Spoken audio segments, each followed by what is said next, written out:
Олон хүн бурхны хэлсэн зүйлийг тоохгүй байж магаад, гэвч Есүс Тэнгэрээс цагаан үлэн дээр бууж ирэхийг хоёр нүдэрээ харах хүчин зөвхт байдлын нар олон нийтэд үзэгдэх цаг байх болно гэдгийг бурхан Есүсийг дагдаг ариун хүмүүс гэгддэг хүн бүрд хэлхийг хүсэр байна.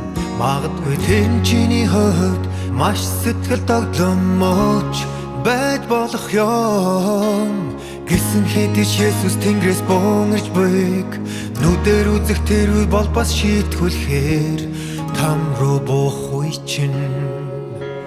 Бурхны удирдлагын төлөвлөгөөний төгсгөл тунхаглагдсан цаг үе, бурхан сайныг шагнаны ёны мөг шийтгдэг үе байх болно гэдгийг чи мэдэх ёстой. Учир нь хүн Тэнгийг харахаас өмнө үнний илэрхийлэл байх үед бурхны шүлт туусан байх болно. Үннийг хүлээн авдаг Тэнгийг хайдаггүй улмаар ариусгагдсан хүмүүс бурхны сэнтийн өмнө хүргэгдэж бүтээгчийн тээвэрт орсон байх болно. Цагаан үл хөлөглөн ирээгүй Есүс бол хурамч Христ хэмээн итгэсээр байдаг хүмүүс мөнхийн шийтгэл хүртэнэ.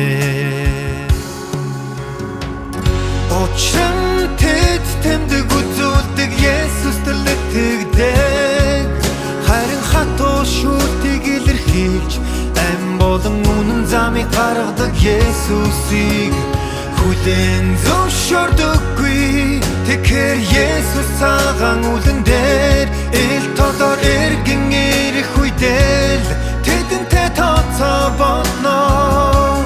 Тэгэхээр Есүс цагаан үлэн дээр ил тодор эргэн ирэх үедээ тэдэнтэй тооцоо болно.